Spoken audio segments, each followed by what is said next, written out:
और ये उत्तर भारत में ही प्रयागराज की भूमि पर कथा चल रही है। मनोहरा नाम का एक शिव भक्त है।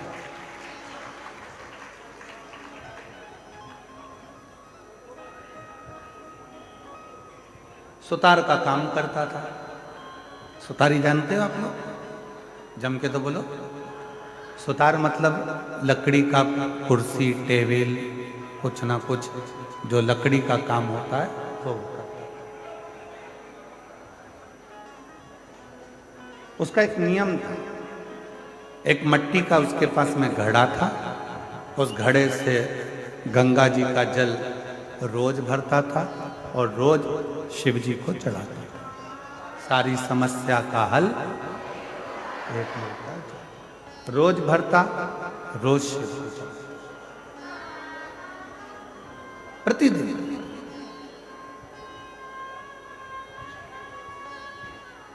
मनोहरा सुतार से उसके जितने भी दोस्त थे, जितने मित्र थे, जितने परिवार वाले थे, जितने कुटुंबी थे और जितने आसपास में रहने वाले लोग थे, वो सब ईर्ष्या करते थे। सब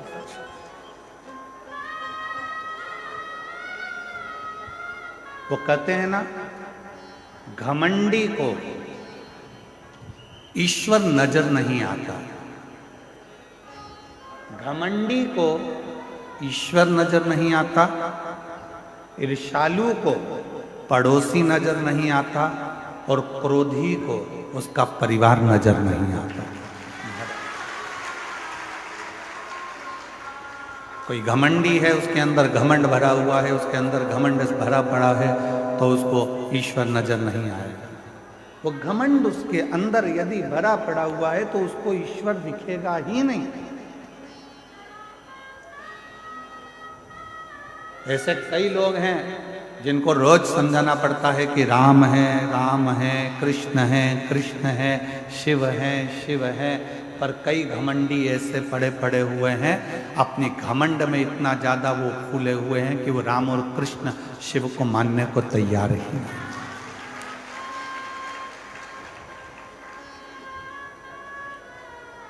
घमंडी को ईश्वर नहीं दिखता, ईर्ष्यालु को पड़ोसी नहीं दिखता। ईर्ष्या करने वाला कोई व्यक्ति है तो उसके पड़ोस में अगर कोई रह रहा है तो वो दिन रात ईर्ष्या करता करता करता करता रहेगा। उसको ये नहीं दिखेगा कि तेरे दुख की घड़ी में वो पड़ोसी आकर खड़ा हो जाता है, पर ईर्ष्या भरी।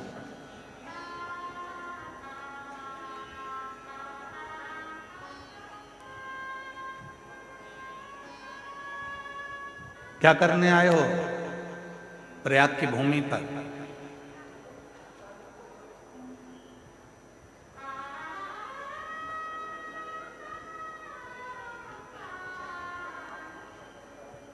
क्या करने पहुंचे हो इस संगम के तट पर?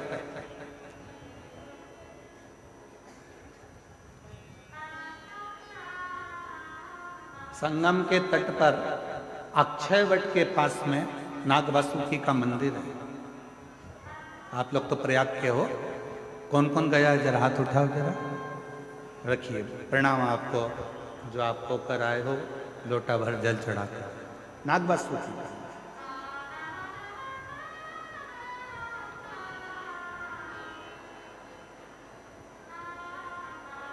संगम के तट पर अक्षय वट के नजदीक में नाग वासुकी का मंदिर है। क्या करने के लिए हम आपसे पूछ रहे हैं? वैसे कि वैसे ही इंद्र ने नाग वासुकी से पूछा था, जो भगवान शंकर के गले में सर्प है वासुकी नाग, उससे पूछा था कि तुम त्रिवेणी के संगम पर क्यों आए? जो इंद्र ने पूछा था, जो गरुण ने पूछा था, जो वरुण ने पूछा था, जो देवताओं ने पूछा था, आज वो प्रश्न हम भी आपसे पूछते हैं कि तुम संगम के तट पर क्या करने के लिए?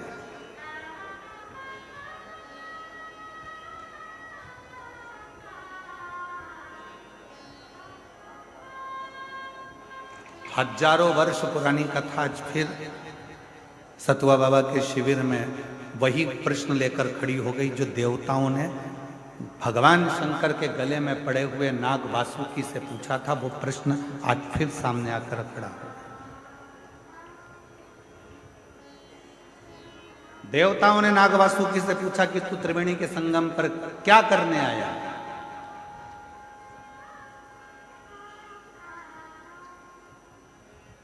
क्या करने के लिए आए? नाग वासुकी से बार बार प्रश्न करा गया, क्यों आयो? ये गंगा यमुना सरस्वती के संगम पर नाग वासुकी क्या कर? आज वही प्रश्न हम आपसे कर रहे हैं, क्योंकि आप सब प्रयाग के रहने वाले हो। आपसे पूछा जाए कि आप त्रिवेणी के संगम पर क्या करने आए, प्रश्न यहां खड़ा होता है। तो नाग वासुकी ने कहा,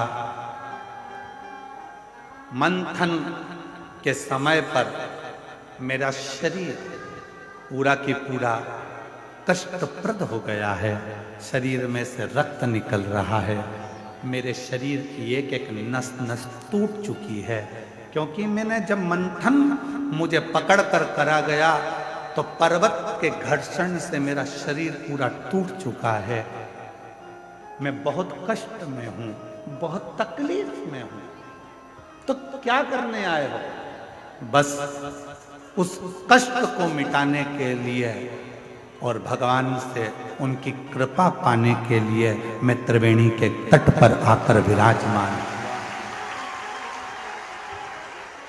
अब कोई तुमसे पूछे, क्यों रे भाई, ए प्रयाग वालों, त्रिवेणी के तट पर तुम क्या करने के लिए आए हो? तो तुम्हें नाग वासुकी के वो शब्द याद रखना है कि नाग वासुकी ने कहा कि मेरा शरीर हर जगह से टूट चुका है, बहुत कष्ट में हूँ, और मेरे कष्ट को मिटाने के लिए और भगवान की अविरल भक्ति को प्राप्त करने के लिए मैं यहाँ आया हूँ। वही शब्द तुम्हारे होना चाहिए। त्रिवेणी के तट पर क्यों आए? जब हम राम नाम जपेंगे, कृष्ण नाम जपेंगे, शिव नाम जपेंगे, भगवान की भक्ति करेंगे, भजन करेंगे, मंत्र जाप करेंगे, नाम जाप करेंगे, इस प्रयागराज की भूमि पर त्रिवेणी के संगम पर बैठकर हम कल्पवास करेंगे, भगवान की अविरल भक्ति प्राप्त करेंगे, तो हमारे जितने दुख हैं वो तो कटेंगे ही, साथ में भगवान शंकर की और राम की, कृष्ण की अविरल भक्ति भी हमको प्राप्त।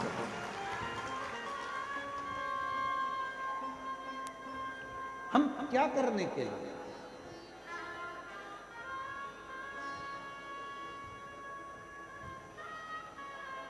भोजन तो आप अपने घर पर भी कर सकते थे। बोलो बोलो, जम के बोलो जरा। और जितनी भी मेरी जीजी आई हैं ना, ये खाली हाथ नहीं आई हैं, घर से कुछ ना कुछ खुरमा, मठरी, चक्की, लड्डू, तिल्ली का कुछ ना कुछ बनाकर लाई हैं। जैसे ही अंदर देरी होती है निपटा जाती है। बस अपने भाई को नहीं खिलाती है, बाकी के तो निपटा जाती हो।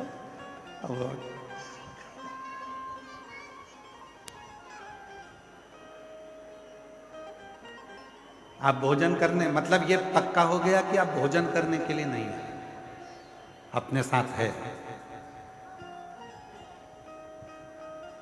फिर किसी ने पूछा, क्या तंबू में रहने के लिए, टेंट में रहने के लिए नीचे बिछा हुआ कालीन चाहिए? तो आप वो हो, मेरी जीजियां, मेरे जीजा ऐसे हैं कि इनको कालीन की भी जरूरत नहीं है। जिस टैंक से मल साफ होता है उस टैंक पर भी लोग चढ़ चढ़ के बैठे हुए हैं, मतलब आपको आसन से भी मतलब नहीं।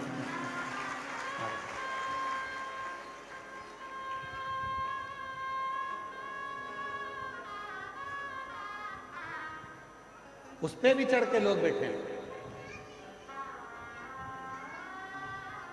फिर पूछा कि कोई अच्छी जगह मिल जाएगी तो मतलब तुम जानती हो कि शंकर को पाने के लिए जगह नहीं देखी जाती, क्योंकि शिव शमशान में भी निवास करता है और शिव हर कण कण में निवास करता है, तो स्थान की मूलता। कोई तुमसे कह दे, कोई तुमसे कहे कि शंकर भगवान केवल मंदिर में मिलेंगे, या शिव जी केवल कथा में मिलेंगे, या शिव जी केवल घाट पर मिलेंगे, या शंकर भगवान केवल अमरनाथ केदारनाथ में मिलेंगे, तो नहीं, ऐसी कोई बात नहीं है।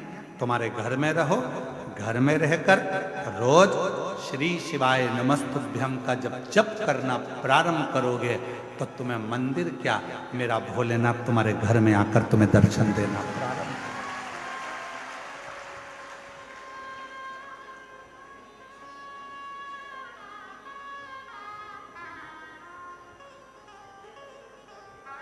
हमारे शैलेंद्र जी एक लाइन गुनगुनाते हैं कि मन को बना ले मन में शिवालय,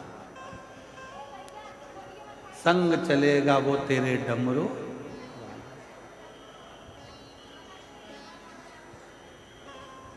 मन को शिवालय बना, और जिस दिन तुम्हारा मन शिवालय बन गया उस दिन तुम्हें शंकर को ढूंढने जाने की जरूरत नहीं, मत जाओ। मनोहरा की कथा करिए। उत्तर भारत की भूमि पर शंकर भगवान का एक भक्त मनोहरा ऐसा रहता था, शिव महापुराण की कथा कहती है कि वो मनोहरा सुतार का काम करता था, लकड़ी का काम करता था। उसके पास में एक मट्टी का केवल कलश था, लोटा था, पात्र था, जिससे वो शंकर को रोज गंगा का जल समर्पित करता था। प्रतिदिन रोज गंगा का जल रोज समर्पित करता था प्रतिदिन। एक दिन धर्म पत्नी चिढ़ गई। होता है ऐसा, पति अच्छा रहता है तो पत्नी थोड़ी सी क्रोधी रहती है, और पत्नी अगर अच्छी है तो पति थोड़ा क्रोधी रहता है। भगवान जब भी जोड़ी बनाता है ना तो बड़ा सोच समझ कर बनाता है। देख लो, तुमको यहीं से मतलब नहीं है, तुम तो त्रेता युग से चालू हो जाओ। राम जी के साथ जोड़ी बनी लक्ष्मण जी, भरत जी के साथ जोड़ी बनी शत्रुघ्न जी, ठीक है, जम के तो बोलो।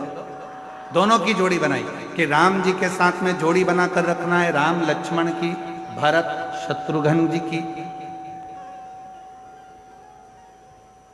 और नहीं तो राम जी के साथ में राम जी सरल थे तो भरत जी की जोड़ी बन जाती, दोनों एक जैसे हो जाते, सरल सरल। पर नहीं, एक नम्रता वाले के साथ में एक क्रोधी का होना जरूरी है।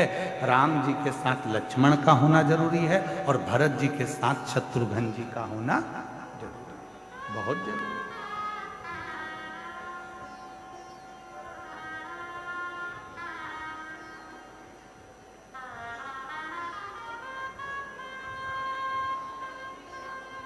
पति गुस्से वाला है, पत्नी थोड़ी सी नम्र। पत्नी गुस्से वाली है तो पति थोड़ा सा नम्र। वैसे तो पति बेचारा नम्र रहता ही है, ऐसा नहीं है कि नहीं रहता। कर्पूर गौरम करुणावतारम संसार सारम भुजगेन्द्रम, वैसे तो उसमें नम्रता रहती है। तुम 25 प्रश्न करती हो, उस 25 प्रश्न में से 5 प्रश्न का उत्तर देता है, इससे ज्यादा नम्रता और क्या हो सकती है? तुम खुद विचार करो। केवल 5 प्रश्न का उत्तर देता हो, इससे ज्यादा देता ही नहीं। कितनी बार तुम पूछती हो कैसी लग रही हूं?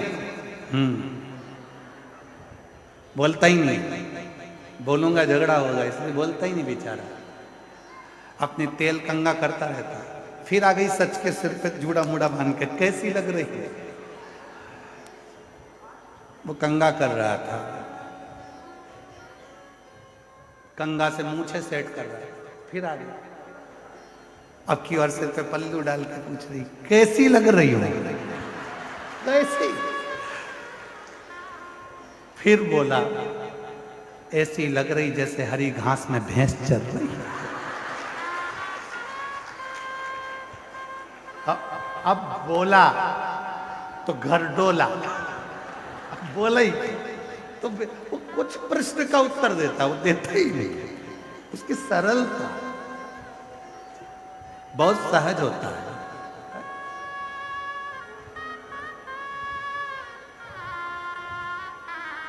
जोड़ी बनी।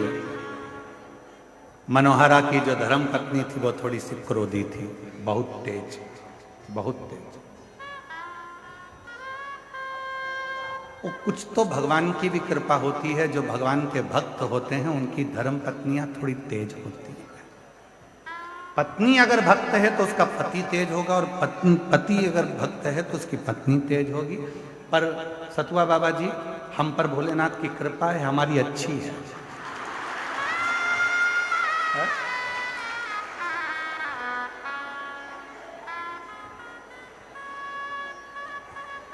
अगर वो थोड़ी गड़बड़ होती तो हम तुम्हारे आश्रम में नहीं आ पाते, पक्का है।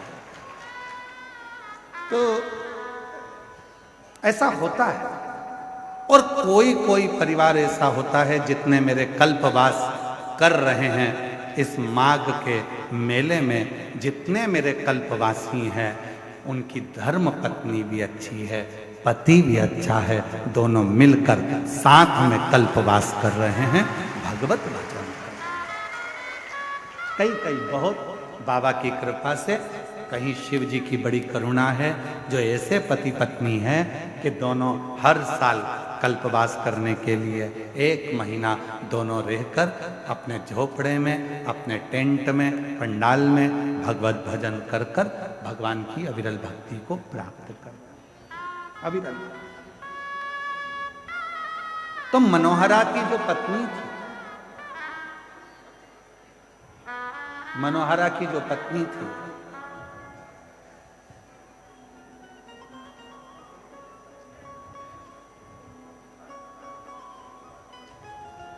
वो मनोहरा की पत्नी बहुत तीव्र थी, बहुत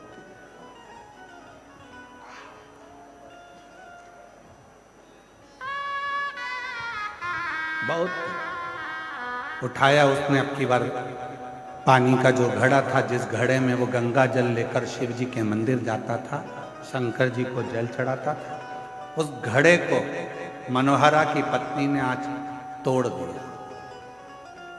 मनोहरा रोता हुआ शिव के मंदिर पहुंचा। शिव के मंदिर, शंकर भगवान के मंदिर में पहुंचकर हाथ जोड़कर कहने लगा कि आज मेरे पास में ना लोटा है, कलश है, और ना गंगा का जल है, कुछ भी। और इतनी मेरी सामर्थ्यता नहीं है कि मेरे पास में अलग से मैं कलश को खरीद सकूं या फिर बर्तन ले सकूं, जिस बर्तन में मैं गंगा का जल तुम्हारे लिए ला सकूं। रो रहा, आंखों से नीर बह रहा था, अश्रु बह रहा।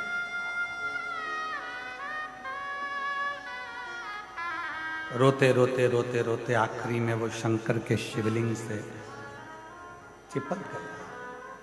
आंख के आंसू शिवलिंग पर पड़ रहे थे। मनोहरा रो रहा था। जाने लगा रोते रोते शंकर भगवान उस शिवलिंग में से प्रकट होकर मनोहरा का हाथ पकड़कर खींच लिए। हाथ पकड़कर खींचा मनोहरा का, और बाबा भोलेनाथ से मनोहरा ने कहा कि रोज गंगा का जल लेकर आया, पर इतने सालों में कभी तू प्रसन्न नहीं हुआ, प्रकट नहीं हुआ, आज कैसे प्रकट हो गया? शिवजी कहते हैं, मैं चांदी के या सोने के लोटे से प्रसन्न नहीं होता, मैं तो दिल से चढ़ाए हुए अश्रु के एक बूंद से भी प्रसन्न हो जाता हूँ, जो भाव से मुझे समर्पित किया गया, जो तुमने मुझे भाव से दिया है। ना विधि थी उस मनोहरा सुतार के पास में, ना विधि थी उस मनोहरा सुतार के पास में, ना भाषा थी उस मनोहरा सुतार के पास में, ना कोई नियम था उस मनोहरा सुतार के पास में, तो केवल एक लोटा जल, इसके सिवाय कुछ भी नहीं। नानी बाई का मायरा सुना है आप लोगों ने? जम के तो बोलो। नानी बाई के मायरे में नानी बाई का जो नरसिंह जी, जो नानी बाई के जो पिताजी थे नरसिंह मेहता जी, नरसिंह मेहता जी के बड़े भाई थे मदन मेहता जी, मदन मेहता जी की धर्म पत्नी थी दुरत गोरी। दुरत गोरी इतनी तेज थी कि अपने देवर को नरसिंह मेहता को और नरसिंह मेहता की धर्म पत्नी माणिक गोरी दोनों को गालियां देती थी, अपशब्द करती थी, ताने देती थी, आड़ा टेढ़ा करती थी, अपशब्द करती थी। पर भाई मदन मेहता जी अपने भाई से बड़ा प्रेम करते थे, नरसिंह मेहता जी से बहुत स्नेह करते। जब दादी नरसिंह मेहता की जो दादी जी थी वो नरसिंह को बहुत प्रेम करती, बहुत।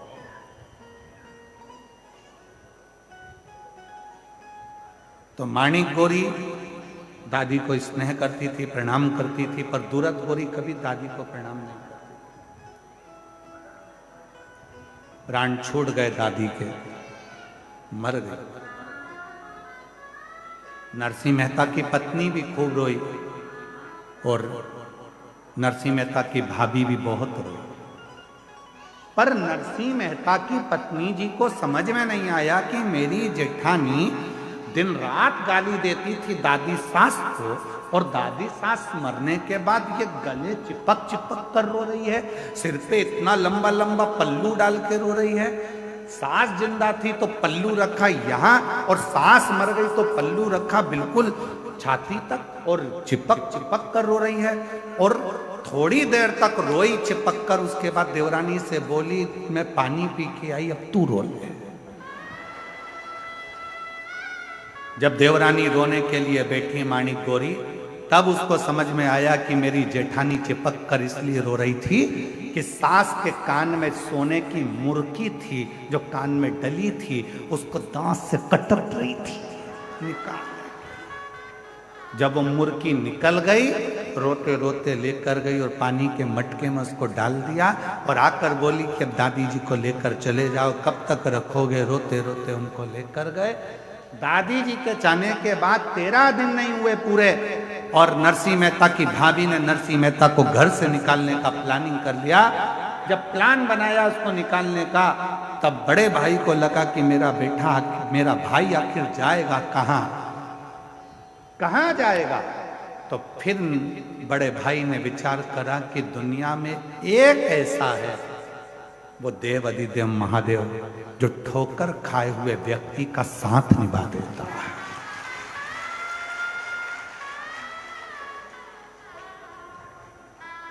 दरबार में भोले बाबा के दुख दर्द मिटाए जाते, दरबार में भोले बाबा के दुख दर्द मिटाए जाते, दुनिया के सताए लोग यहाँ, दुनिया के सताए लोग सीने से लगाए जाते, सीने से लगाए।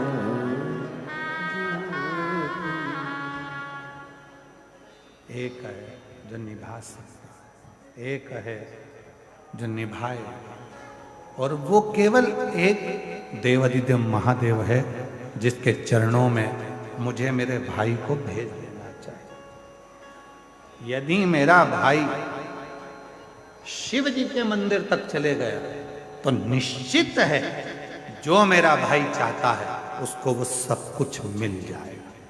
जरा स्मरण करिएगा, नरसिंह मेहता का मायरा कब बचा, कब स्मरण हुआ। हजारों सालों का स्मरण कर कर देखिए कि वो नरसिंह मेहता के लिए बड़े भाई ने विचार कर लिया था, यदि ये शंकर के मंदिर तक पहुंच गया तो इसको शिव जी संभाल लेंगे। और हम भी तो वही शिव पुराण में कहते हैं, आप यदि शंकर के मंदिर में पहुंच गए, एक लोटा जल चढ़ाना प्रारंभ कर दिया तो शिव जी तुम्हें संभाल, शंकर जी तुम्हें संभाल। कोई दूसरा नहीं संभाल सकता, संभालेगा वही।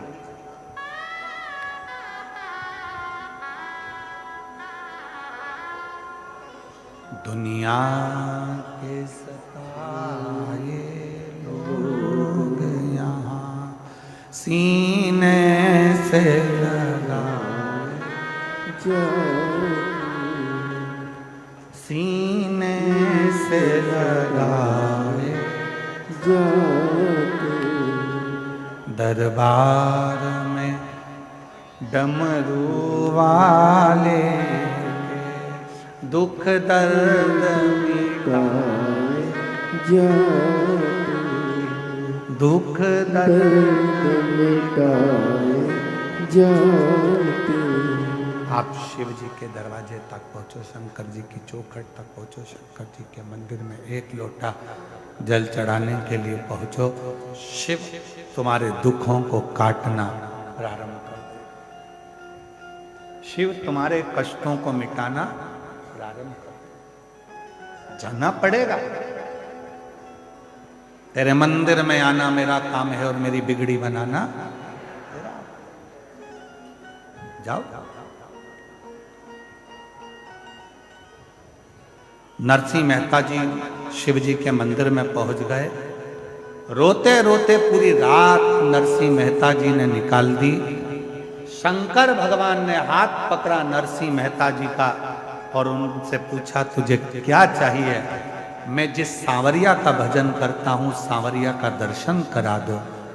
भारत की भूमि क्या, पूरे विश्व की धरा पर केवल एक नरसिंह मेहता ऐसे संत थे जो जीते जी गौलोक धाम जाकर भगवान कृष्ण और राधा जी का दर्शन करे थे। गौलोक धाम में जहां पर भगवान की रास लीला का दर्शन हो रहा था, नरसिंह जी को ले जाकर वहां खड़ा कर दिया। नरसिंह जी को ले जाकर खड़ा करा, रास चल रहा था। सांवरिया से भगवान कृष्ण का ध्यान गया नरसिंह जी की ओर। सांवरिया जी दौड़ कर गए नरसिंह जी के पास में। हमारे यहां तो लोग मर जाते हैं तब आते हैं, तू तो जीते जी आ गया रे, तुझे लेकर कौन आया? नरसिंह जी बोले, वो शंकर जी लाए थे। इतने में सांवरिया सेठ ने बोला, अगर शंकर जी लेकर आए हैं फिर तो तू कहीं पर भी पहुंच सकता है, तेरा दुखड़ा कोई पर भी जाकर कहे, बाबा पूर्ण तरह से तेरे दुखड़े को मिटा सकता। किसी की सामर्थ्यता नहीं है, वो मिटाएगा, दुख काटेगा तो वो शिव काट, कोई दुख नहीं काट सकता। ब्रह्मा ब्रह्मलोक में है, भगवान विष्णु वैकुंठ लोक में है।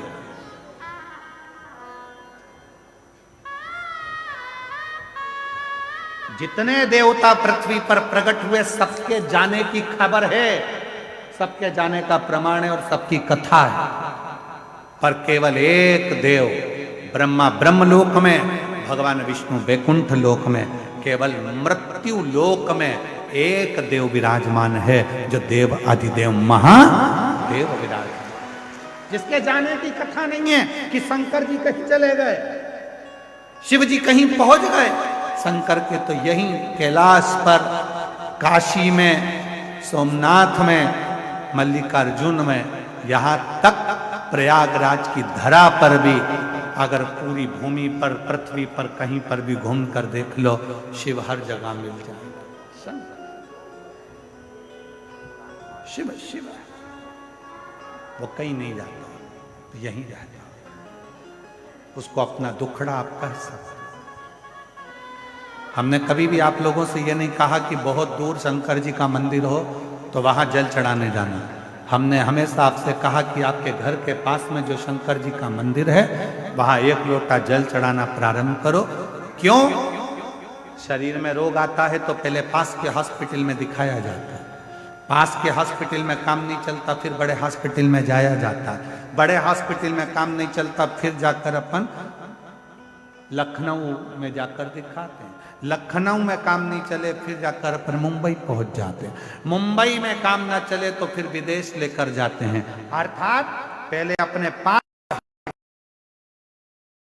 में इलाज करवाइए, दूर इलाज के लिए बाद में जाइए।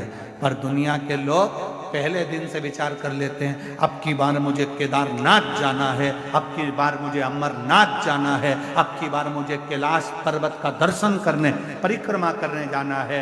हमारा निवेदन है, जो लड़के, जो लड़कियां, जो बेटे, जो बेटियां, जो नवयुवक बेटा बेटी कहते हैं मैं अमरनाथ जाऊंगा, अमरनाथ जाऊंगा, अमरनाथ जाऊंगा, पहले उनकी माँ से, माँ को पूछना चाहिए अपने बेटे से, अपनी बेटी से। तो पास के मंदिर जाता है, पहले पास के मंदिर जा, और जब पड़ोस के मंदिर में तेरा दिल लग जाए शंकर को एक लोटा जल चढ़ाने में, तब समझना कि अमरनाथ बाबा का दर्शन करने जाएगा तो वो तुझे गले से लगा लेगा, वो तुझे अपने हृदय से लगा लेगा। मालूम पड़ा हमारे यहाँ जो बड़े बड़े डॉक्टर होते हैं, बड़े बड़े हॉस्पिटल में बैठते हैं, वो छोटी वाली फाइल को देखते हैं। लाओ दिखाओ, पहले तुमने डॉक्टर को दिखाया? हाँ साहब, हमारे गांव के डॉक्टर को दिखाया था। फाइल दिखाओ, लो साहब ये फाइल, ठीक है। और किसी को दिखाया? हाँ साहब हम प्रयागराज गए थे, वहाँ दिखाया, प्रयागराज की फाइल दिखाओ, ये साहब। फिर हम काशी गए थे, काशी की फाइल दिखाई। फिर हम मथुरा गए थे, मथुरा की फाइल दिखाई। उसी तरह जब तुम अमरनाथ, केदारनाथ, कहीं उच्च बहुत ऊपर जाकर अगर भगवान का दर्शन करोगे तो वो भगवान भी कहेगा ला जरा फाइल दिखा, कहाँ कहाँ होकर आया है, कहाँ के शिवलिंग पर जल चढ़ाया है, मैं भी तो जानू, तू मेरे करीब में आया, आ मेरे पास नजदीक आ। वो बुझाएगा, वो स्वीकार करेगा। टूट गए जैसे उस मनोहरा भगत का, मनोहरा सुतार का घड़ा टूट गया था, आंसू से शिव को प्रसन्न कर लिया था। शिव पुराण कहती है, भगवान शंकर की कथा कहती है, शिव तत्व कहता है, शंकर की कथा कहती है। भगवान को दिल से, विश्वास से, भक्ति से रिझाने का प्रयास करोगे तो शिव रीझ जाएगा, भगवान शंकर रीझ।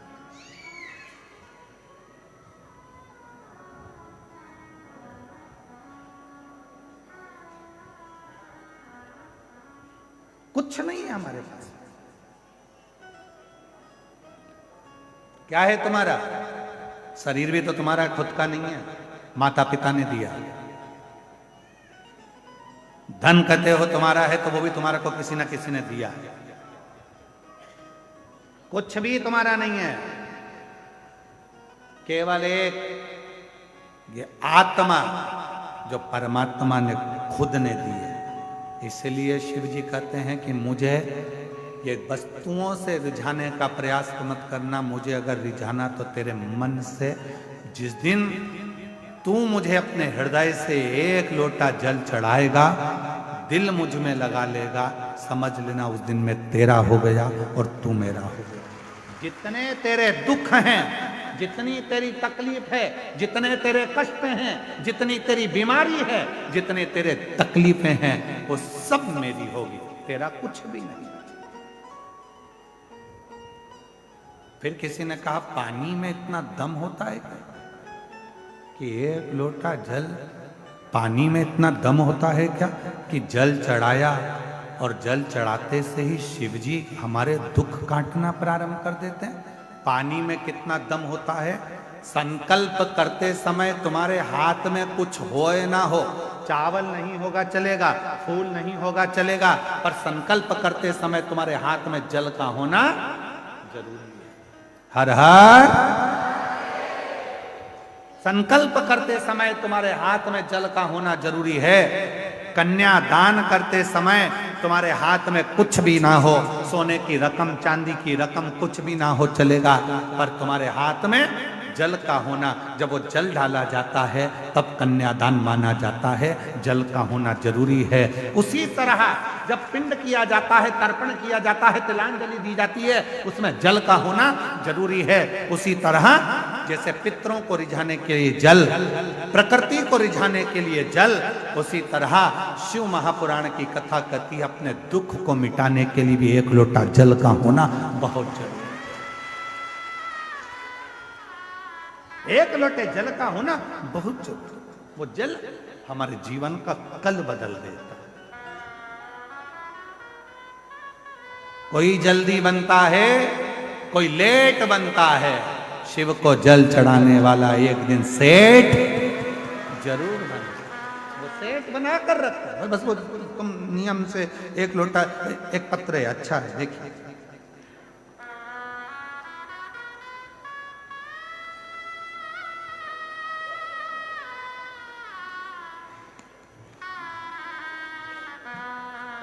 ममता सोनकर, मेरा मोबाइल नंबर ये है।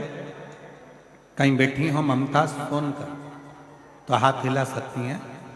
ममता सोनकर अगर कहीं बैठी हो तो हाथ हिला सकती हैं, और अगर बैठी हो तो वह आ सकती हैं एक बेलपत्र लेने के लिए।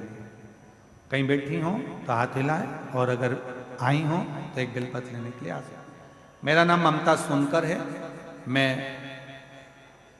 2757 सेक्टर एच, जानकीपुरम, लखनऊ की निवासी हूँ। जानकीपुरम लखनऊ से आई। गुरुजी, मैं ममता सोनकर कावड़ भरने 2024 में सीहोर गई थी। कंकर शंकर की पूजन करी, पंडाल में बैठकर कथा श्रवण करी। मैं बताना चाहूंगी गुरुदेव, मेरा पुत्र हर्षवर्धन जो नीट का एग्जाम कई सालों से दे रहा था, पर उसका नीट क्लियर नहीं हो रहा था। तब मैंने अपने बेटे से कहा कि तू एक बार शिव महापुराण की कथा पंडाल में बैठकर श्रवण कर, तू देख बाबा कैसे कृपा करता। और मेरा बेटा शिव महापुराण की कथा को यही प्रयागराज की धरा पर सुनने के लिए पूर्व में आया, और बाबा की ऐसी कृपा हो गई कि आज बाबा ने मेरे बेटे को नीट एग्जाम क्लियर करा दिया।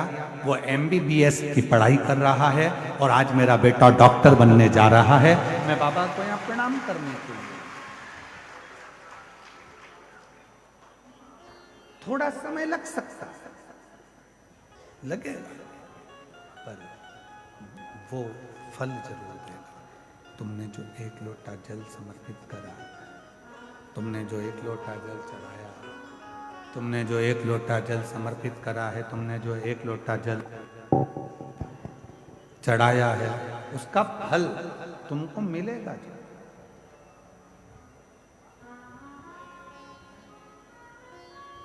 आपको लगता है कि आप लोग कथा सुनने के लिए, हमको नहीं लगता। हमको तो लगता है कि हमारा भोले बाबा तुम्हारी झोली में जरूर कुछ देने वाला होगा, इसलिए तुमको कथा के पंडाल में लाकर बिठाता ही नहीं, बुलाता ही नहीं। जिसको नहीं बुलाना होता है मेरे भोले बाबा को, तो इस पुल से उस पुल, उस पुल से उस पुल, उस पुल से उस पुल घुमाता रहता है, और 4 बजे कथा पूरी हो जाती है, तब वो आकर बैठता। क्यों? कथा थी, हो गई, हो गई। महाराज जी, बाबा जी, आज कोई कह रहे थे, कोई पुलिस वाले भैया कहने लगे पूरा मेला विराम की ओर जा रहा है,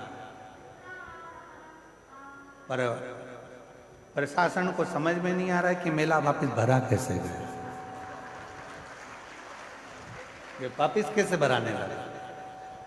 चारों तरफ जिस रोड पर जाओ उस रोड पर शिव भक्त चारों तरफ नजर आ रहा, हर जगह भक्ति है,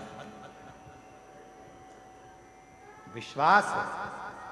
और जितने रोड पर बैठे हैं, रोड के किनारे बैठे हैं, दूसरे पंडालों में बैठे हैं, जहां जहां बैठकर आप शिव महापुराण की कथा को श्रवण कर रहे हैं, भले आपको सीवर वाला महाराज दिखे ना दिखे, उससे कोई मतलब मत रखो, आपको तो भोलेनाथ दिखना चाहिए। जहां बैठकर कथा सुन रहे हो, अगर दिल से कथा सुनने के बाद भूमि को नमन कर कर, उसकी रज मस्तक चढ़ाकर, हृदय से लगाकर जो प्रार्थना करोगे, मेरा शंकर भगवान आपकी झोली में देगा जरूर। आप उससे प्रार्थना। एक पत्र और आया है, देखिए।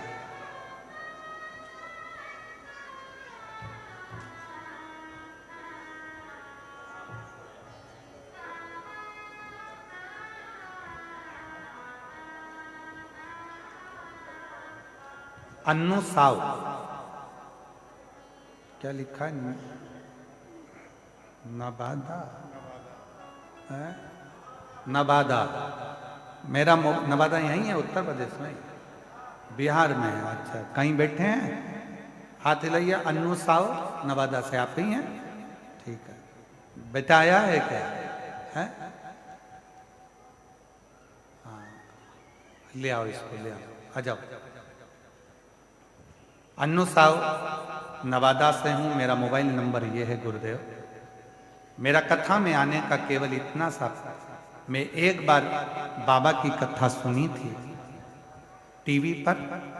मैंने सुना था कि सारे दुख मिटा देता है पंडाल में आने पर। गुरुदेव, मेरे बेटे के शरीर पर सफेद रोग की बीमारी हो गई थी, पूरा शरीर उसका सफेद खाल हो गया था। इतनी दुखी हो गई थी कि सारे डॉक्टरों का इलाज कराते कराते थक गई, तो भी वो सफेद रोग की बीमारी समाप्त नहीं हुई। तब इसको कथा के पंडाल में लेकर आई थी, यहाँ की मिट्टी इसके शरीर पर लगाकर प्रणाम कर कर गई थी और कहा था, बाबा जिस दिन मेरा बेटा ठीक हो जाएगा वापिस लेकर आऊंगी। और आज मेरा बेटा पूरी तरह से ठीक हो गया, इसलिए मैं उसको यहाँ कथा के पंडाल में लेकर, मेरे बच्चे को मैं यहाँ लेकर पहुंची प्रणाम करने के, नमन करने। और जो जैसी भावना लाया वो वैसा ही फल पाया, नहीं खाली उसे लौटाया, वो मन ही मन हर्षाया, और कर दिया माला काशी वाले लुटा दिया भंडार काशी वाले, लुटा दिया भंडार काशी वाले, कर दिया माला काशी वाले। तुम जिस भावना से, जिस विचार से, जिस सोच से, जिस मन से शिव को रिझाते हो, शिव आपको स्वीकार कौन ना करे। ब्रह्मा जी शिव जी को समझ नहीं पाए, स्वयं ब्रह्मदेव शंकर भगवान को नहीं समझ पाए। स्वयं ब्रह्मा, कई लोग कहते हैं ब्रह्मा जी तो सृष्टि का निर्माण करने वाले, सृष्टि को रचने वाले, सृष्टि को निर्माण करने वाले, सृष्टि को बनाने वाले, और वो ब्रह्मा जी नहीं समझ पाए। ब्रह्मा जी भी शिव जी को नहीं समझ पाए।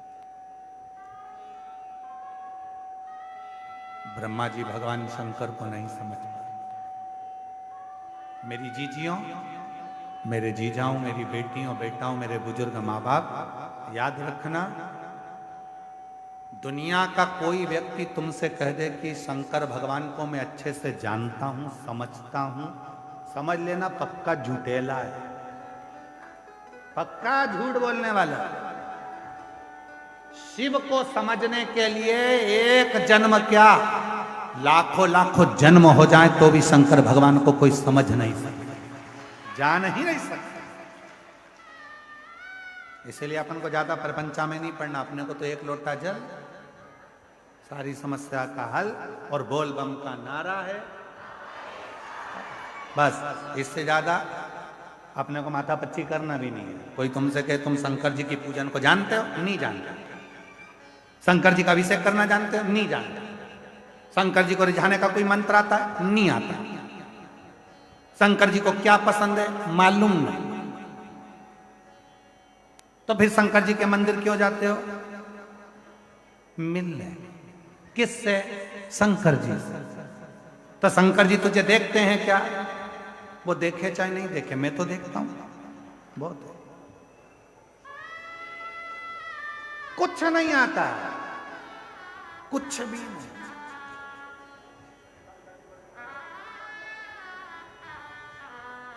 हम तो बस साधारण है, शिव को रिझाने के लिए आते हैं और वो कहते हैं ना कि मैं हूँ प्रेम रोगी मेरी दवा तो कराओ, जाओ जाओ जाओ काशी वाले को बुलाओ, मैं हूँ प्रेम रोगी मेरी दवा तो कराओ, जाओ जाओ जाओ काशी वाले को बुलाओ। इससे ज्यादा हमें कुछ नहीं आता। मैं उसको देख लूं, वो मुझे देख ले, एक लोटा जल इस शरीर से चढ़ जाए और मेरा बाबा मुझे स्वीकार कर ले, इससे ज्यादा मुझे कुछ नहीं। मेरा शंकर मुझे नहीं, बस।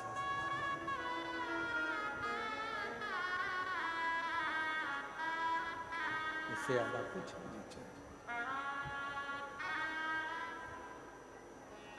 कुछ नहीं। कोई मंत्र आता है तुमको? नहीं।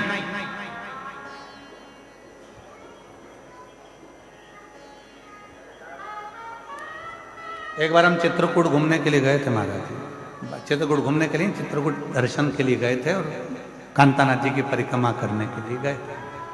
तब किसी ने हमसे एक प्रश्न करा था, तुम्हें संस्कृत का श्लोक आता है?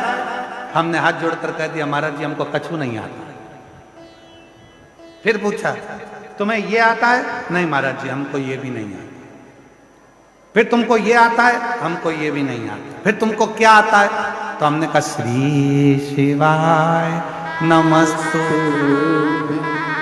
श्री शिवाय नमस्तु, श्री शिवाय नमस्तुभ्यं, श्री शिवाय नमस्तुभ्यं। हमें केवल शिव का नाम, मंत्र का एक उच्चारण, यही बेटा है और अब पूर्ण तरह से स्वस्थ हो गया। शरीर में पूरे में सफेद दाग हो गए थे, बाबा की कृपा से जोरदार ताली बजाओ, अब पूर्ण स्वस्थ।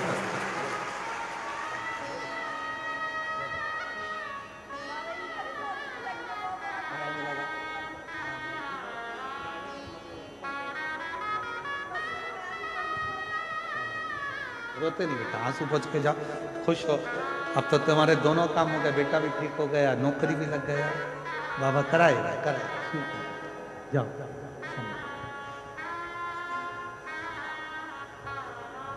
बेटे के शरीर पूरा के पूरा सफेद पड़ रहा था, चमड़ी पूरी। बाबा से विनय करने आई थी, बाबा की मिट्टी को नमन कर प्रणाम कर कथा सुनी, 7 दिन बाबा को नमन कर कर चली गई। आज फिर पत्र लेकर आई है अपने पति और बेटे के साथ। पति की नौकरी नहीं थी, उसके लिए भी विनय कर कर गई थी, नौकरी भी लग गई, बेटा भी ठीक हो गया। बाबा को नमन कर कर, बाबा को प्रणाम कर कर विनय करो।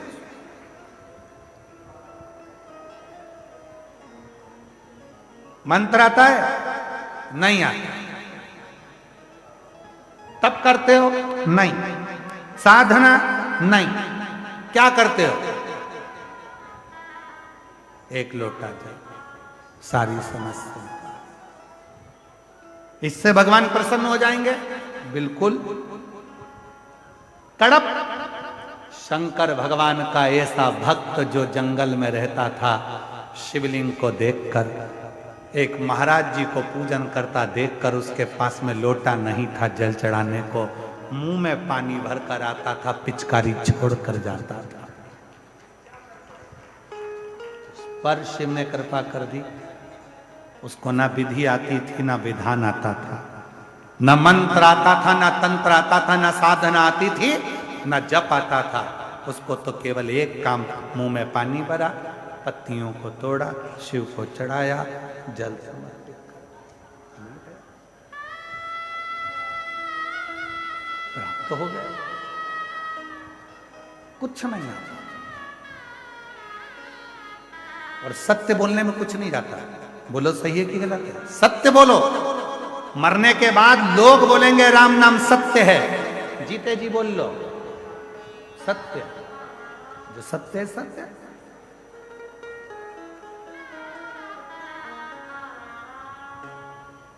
एक छोटा सा बच्चा भी अगर सत्य बोलता है ना तो लोग उसे दबाने का प्रयास करते हैं। एक अर्थी निकल कर गई, थोड़ी दिन बाद बच्चे को याद आ गया दिवाली का दिन था और दीपावली के दिन छोटा सा बच्चा चिल्लाने लगा, राम नाम सत्य है, राम नाम सत्य है।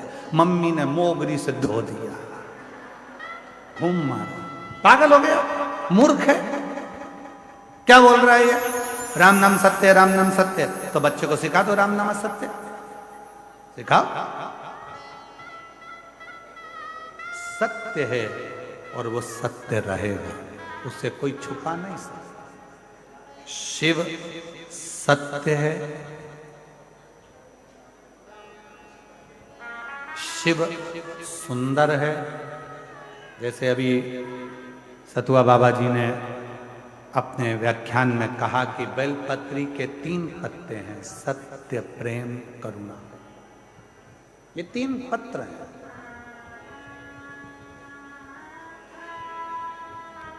और कोई कोई बेलपत्री 5 पत्ते की होती है तो उसमें 2 पत्ते और जुड़ जाते हैं, समर्पण और विश्वास। उसमें 5 पत्ते की बेलपत्र में 2 पत्र और जुड़ते हैं, समर्पण और विश्वास।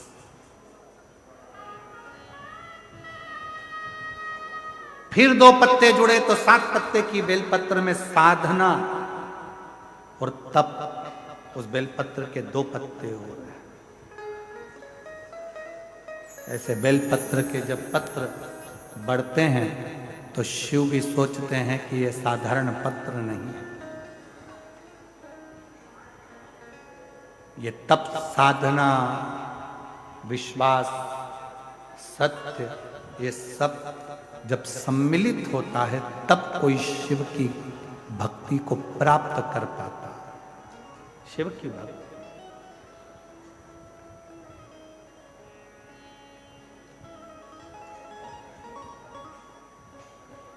कल एक माता जी ने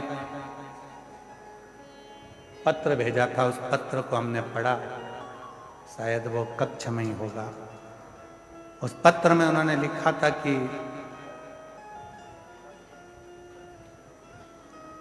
गुरुजी, आप प्रयागराज के मेले में आते हो और प्रयागराज के मेले में आते हो तो सब बाबा मिलते हैं, तुम क्यों नहीं मिलते? तो हम हाथ जोड़कर निवेदन करते हैं कि हमसे ज्यादा आप उस देव अधिदेव महादेव से मिलने का संकल्प लें। हमारा एक लक्ष्य है कि आप शंकर जी से कैसे भी जुड़ जाओ, क्योंकि सियोर वाला महाराज तुम्हारा दुख कभी नहीं काट सकता।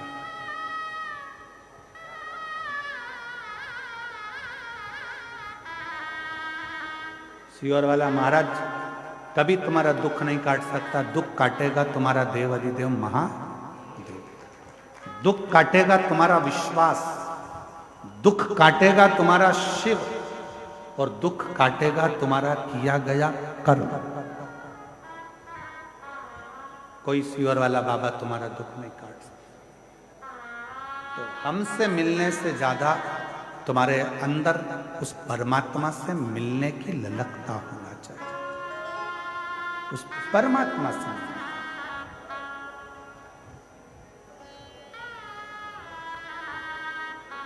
उस पर आश्रित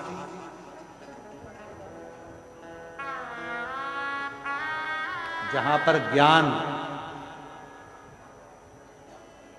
अहंकार में बदल जाता है, वहां फिर परमात्मा स्वीकार करना बंद कर देता है।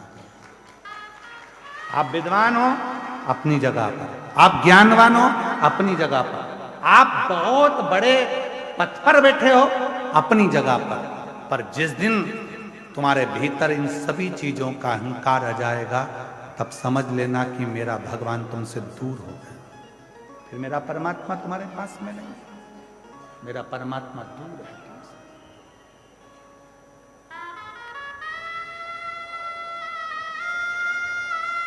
और आज प्रयागराज की भूमि पर एक बात कहना चाहेंगे सभी शिव भक्तों को जो देश विदेश में कथा को सुन रहे हैं, आस्था चैनल के माध्यम से, सोशल मीडिया के माध्यम से।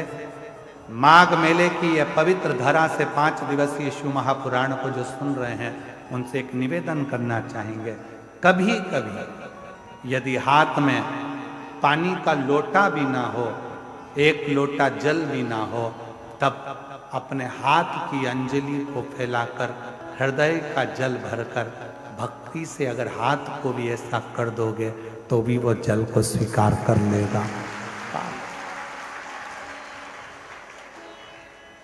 वो स्वीकार करेगा। उसमें आपका विश्वास का होना जरूरी है, उसमें आपके भरोसे का होना जरूरी है, उसमें आपकी दृढ़ता का होना जरूरी है। विश्वास, भरोसा, दृढ़ता यदि है, ब्रह्मा जी भगवान शंकर को नहीं मानते। कई लोग ऐसे हैं संसार में कि वो सोचते हैं कि मैं जो बोलूं वो होना चाहिए, मैं जो करूं वो होना चाहिए। तो ब्रह्मा जी शिव जी को नहीं मानते, भगवान शंकर को मानने के लिए तैयार नहीं हुए, भगवान ब्रह्मदेव। तब भगवान नारायण ने उनको समझाया, फिर भी वो नहीं मानते। तब भगवान नारायण ने और भगवान ब्रह्मा ने एक पर्वत को घुमाया तो उससे शिवलिंग की आकृति उत्पन्न हो गई। तब ब्रह्मा जी ने उस शिवलिंग की आकृति में से कानों में ध्वनि सुनी। शिव जी बोले, ब्रह्मदेव मैं ही शंकर हूँ, सृष्टि का निर्माण भी मैं ही करता हूँ, संहार भी मैं ही करता हूँ और संचालन भी मैं ही करता हूँ, कोई दूसरा नहीं।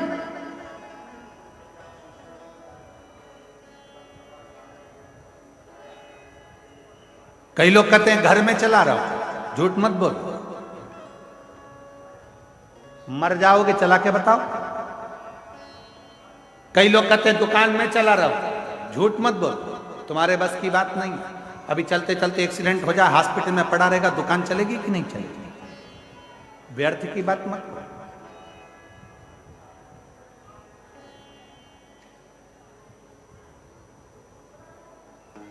ये झूठ है।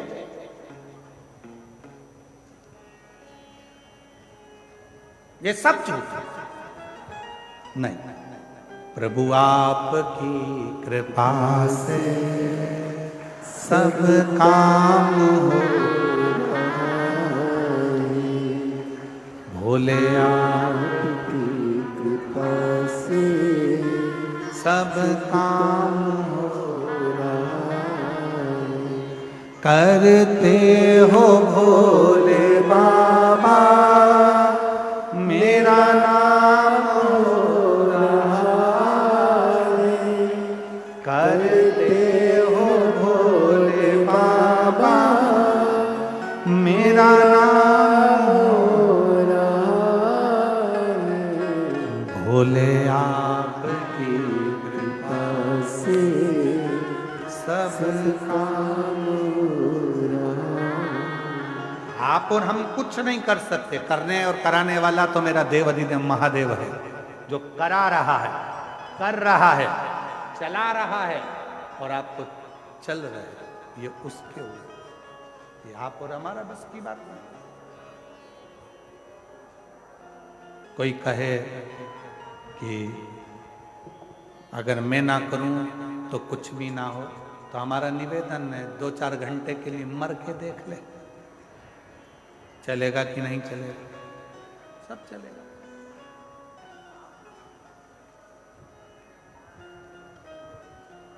मर के देख ले।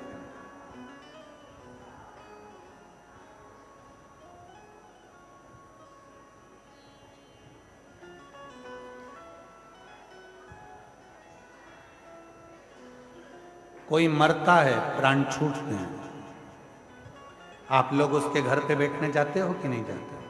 जम के तो बोलो, जाते। क्यों जाते हो? कि उसके घर पर जाएंगे, थोड़ी देर बैठकर राम नाम, कृष्ण नाम, शिव नाम गाएंगे तो जो जीवात्मा गई है उसको मुक्ति मिले, उसको मोक्ष मिले। कितने लोग हैं जो मरने वाले के घर पर बैठकर भगवान का भजन करते हैं? कोई ना करता। पक्के झूठेले हो, कोई नहीं करता। माँ जाते से ही बैठते हो, सिर पे पल्लू वल्लू डाल के चुपचाप, वो भी मुसद्दी लाल जैसे बैठे रहे, तुम भी बैठे रहो चुपचाप। फिर पूछो क्या हो गया था, फिर वो सुनाएंगी रात को अच्छे थे, मक्का की 4 रोटी खाई, 3 कटोरी कड़ी निपटाई, बहुत जोर बात है। एकदम रात्रि को 1 बजे बोले मेरे सीने में दर्द हो रहा। मैंने बाम लगाया, मला, जी सवेरे साफ।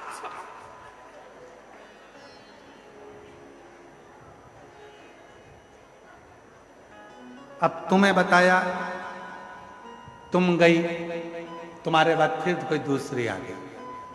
क्या हो गया था? मक्का की 2 रोटी खाई, 2 कड़ी की कटोरी निपटाई, रात को सीने में दर्द, बाम लगाया, सब करके देख लिया। जी ये गई, फिर दूसरे 13 दिन में 1300 लोगों को स्टोरी सुनाई। उससे अच्छा एक सीडी बनवा लेती, प्लेयर पास में रख लेती। जैसे बेंजो वाले भैया ने डब्बा रखा है बाजू में आवाज आने के लिए, ऐसे एक डब्बा रख के प्ले कर देती वो सीडी में भरकर कि ऐसे मरा था, सुन ले। ये जाकर मत पूछो मरने वाले के यहाँ कि कैसे गया, ये पूछो कि कहाँ गया। भजन करो, कीर्तन करो, नाम जाप करो, स्मरण करो, शिव नाम जपो, राम नाम जपो, कृष्ण नाम जपो। और हम पूछ रहे हैं कहाँ गया।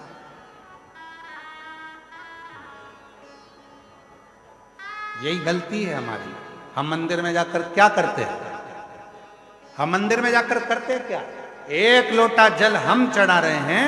और पहले भी कथा में कहा, तुम्हारा पूरा 1 लोटा जल शंकर जी को चढ़ना चाहिए, क्योंकि दुनिया के कई लोग कहते हैं कि हम जल चढ़ा रहे हैं, इतने दिन हो गए जल चढ़ाते, इतने दिन हो गए जल चढ़ाते, इतने दिन हो गए जल चढ़ाते, शंकर जी हमारी नहीं सुन रहा है, शिव जी हमारी नहीं सुन रहा है, पड़ोसी की सुन ली, तुम्हारी क्यों नहीं सुनी? उसका कारण यह है कि तुम्हारा 1 लोटा जल शंकर जी को नहीं चढ़ रहा है, तुम्हारी दृष्टि में अभी भी भेद है। इसलिए आप लोगों से कहा था कि ये शिवलिंग, ये जलाधारी, ये जल बहने का स्थान, जिस पे शिवलिंग रखा है वो पार्वती जी का हस्त कमल है। जहां से पानी बहता है वहां राइट में गणेश जी, लेफ्ट में कार्तिकेय जी, बीच में अशोक सुंदरी। शिवलिंग के ऊपर जो बूंद बूंद पानी टपक रहा है वह शंकर जी की 5 लड़कियां, जया, विषहरा, शामली बारी, दौतली। शिव जी का पूरा परिवार जब एक ही जगह पर है तो तुम्हें जल कहां चढ़ाना चाहिए? शंकर के शिवलिंग पर। अब तुम जल चढ़ाने जाते हो तो वहां पर भी जाकर विचार करते हो कि जल लेकर पोची लोटा भर के शंकर जी को चढ़ा दिया, फिर पास में गणेश जी बैठे थे उनको चढ़ा दिया, पार्वती जी बैठी थी उनको चढ़ा दिया, नंदी बैठा था उनको चढ़ा दिया, फिर कार्तिकेय बैठे थे उनको चढ़ा दिया। अब सियोर वाला बाबा बोला कि 1 लोटा जल सारी समस्या का हल। ईमानदारी से बोलो, शंकर को पूरा 1 लोटा चढ़ाइए कब?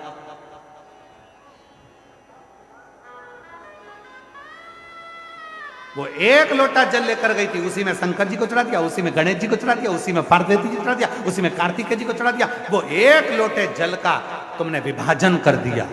इसलिए शंकर जी भी कह रहे हैं कि तेरी दृष्टि में अभी भी सब देवता अलग अलग हैं। जिस दिन एक शिवलिंग में तुझे राम, कृष्ण, देवी, देवता, गणेश सबका दर्शन होने लगे, समझ लेना उस दिन तेरा दुख समाप्त होना प्रारंभ हो। दिन तेरा दुख समाप्त होना पर हम शिव के वो 1 लोटे जल को समझ ही नहीं पाते। और आप में से कई लोग होंगे जो ये गलती करते होंगे, ऐसा नहीं कि नहीं करते होंगे। 1 लोटा जल चढ़ाना, गणेश जी को चढ़ा दिया, पार्वती जी को चढ़ा दिया, नंदी को, वो 1 लोटा जल पूरा। जब हमारे यहाँ शंकर जी के मंदिर में टूटा हुआ नारियल नहीं चढ़ता, शिव जी के मंदिर में टूटा हुआ चावल का दाना नहीं चढ़ता, शिव जी के मंदिर में टूटी हुई सामग्री नहीं चढ़ती, तो आधा लोटा जल क्या करेंगे? बोले ना, पूर्ण समर्पण, पूर्ण समर्पण। और जब पूर्ण समर्पण होगा तो वो सुख अपने आप आपको मिलेगा। महाराज, शिव को रिझाना भगवान शंकर को रिझाना बहुत सरल।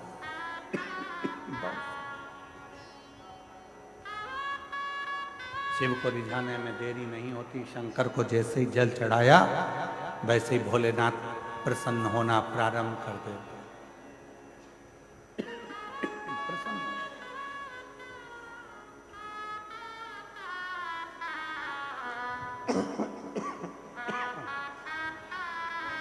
शिव करुणा के साथ, इसीलिए शिव महापुराण की कथा में भगवान शंकर की पवित्र चरित्र में वर्णन है। शिव को रिझाने का तरीका बिल्कुल सहज है।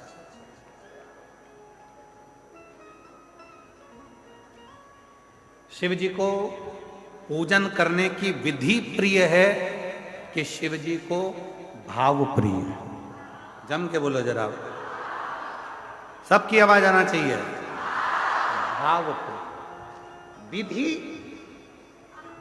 शिव को कोई बहुत ज्यादा विद्वान हो तो वो विधि से पूजन करे, पर शंकर विधि से ज्यादा भाव से प्रसन्न।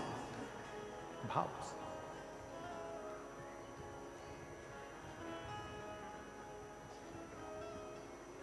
विधि से। कितना सुंदर प्रसंग है।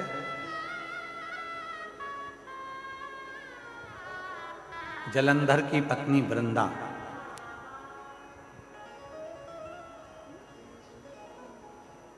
जब मालूम पड़ा कि मेरा पति मर गया, मारने वाले शिव थे, सातित्व को भंग करने वाले नारायण थे। नारायण के सामने वृंदा जाकर खड़ी होकर कहती है, अरे नारायण भगवान, तुमने मेरा सातित्व डिगा दिया। जैसे शिव जी की पत्नी सती जलकर भस्म हुई थी, वैसे ही आज मैं भी भस्म हो जाती। राख का ढेर बन गई वृंदा, राख का ढेर।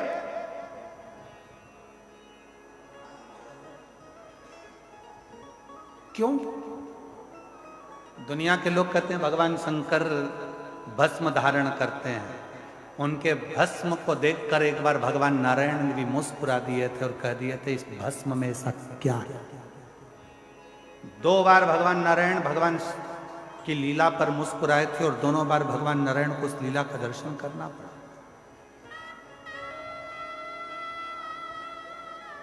शिव के तन पर चढ़ी हुई भस्म, माता सती के शरीर की चढ़ी हुई भस्म देखकर भगवान नारायण सुदर्शन चलाने से पहले हंस दिए। भगवान, आपके तन पर भस्म। नारायण मुस्कुरा दिए। शिव जी मन में सोचे, नारायण, जिस दिन इस भस्म को चढ़ाओगे तब मालूम पड़ेगा कि भस्म में है क्या। इस भस्म में क्या है, उस दिन आपको मालूम पड़ेगा कि भस्म है क्या। ऐसा मौका नारायण भगवान के पास कभी नहीं आया कि भगवान नारायण भस्म चढ़ा रहे, पर एक मौका आया जब जलंधर की धर्म पत्नी वृंदा अपना सातित्व भंग होने के बाद अपने शरीर को जलाकर भस्म कर देती है, राख का ढेर बन जाती है। तब नारायण की आंख में आंसू भरा था और नारायण ने उस वृंदा की भस्म को अपने तन पर धारण कर लिया था। तन पर।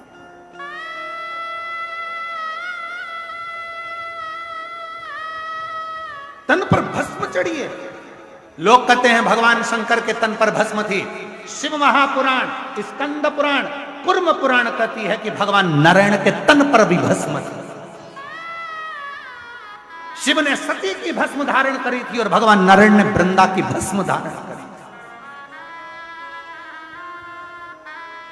और जो सती माता भस्म के रूप में प्रकट हुई, उससे बेलपत्री का वृक्ष उत्पन्न हुआ, और जो वृंदा भस्म के रूप में प्रकट हुई नारायण के स्पर्श से, वो तुलसी का पौधा के रूप में प्रकट हुआ।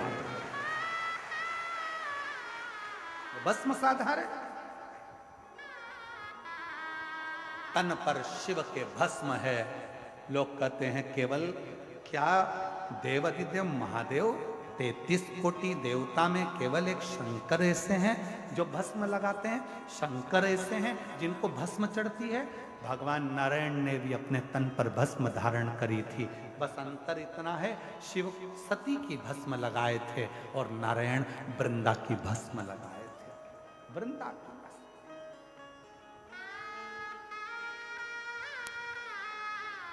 और जब वृंदा की भस्म तन पर चढ़ी, वृंदा की भस्म जब तन पर चढ़ी हुई थी, नारायण आंखों से अश्रु बहा रहे थे, नैनों से नीर बह रहा था, आंसू बह रहे थे। तब किसी ने सूचना करी भोलेनाथ के पास में, नाथ, विश्वनाथ, नाथ, सोमनाथ, नाथ, केदारनाथ, नाथ, अमरनाथ, नाथ, नाथ, नाथ कहते हुए जब शिव को पुकारा, शंकर भगवान के नेत्र खुले। क्या हुआ? अभी तो मैंने जलंधर को समाप्त किया और जलंधर को समाप्त कर कर मैं साधना में लीन हुआ और तुम मुझे पुकार रहे हो। क्या हुआ? नाथ, नाथ, वृंदा जलकर भस्म हुआ। भस्म? हाँ। शिव कहते हैं वो भस्म कहां है? कहा वो तो नारायण ने धारण कर ली। नारायण? भगवान कहते हैं उस स्वरूप का दर्शन मुझे करना है, उस स्वरूप का दर्शन मुझे करना है जिस स्वरूप में नारायण ने अपने तन पर भस्म चढ़ाई। दौड़े भगवान देव अधिदेव महादेव ने जाकर, जैसे ही नारायण के शरीर पर वृंदा की भस्म दिख रही थी, शिव मुस्कुराकर कहते हैं, नारायण आपकी आंख में अश्रु है, ये वृंदा की भस्म मेरे तन पर है।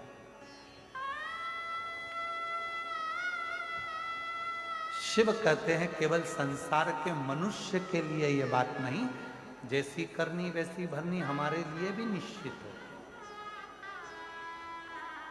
एक दिन मैंने भस्म धारण करी थी, आपके चेहरे पर मुस्कुराहट थी, आज आपने भस्म धारण करी है।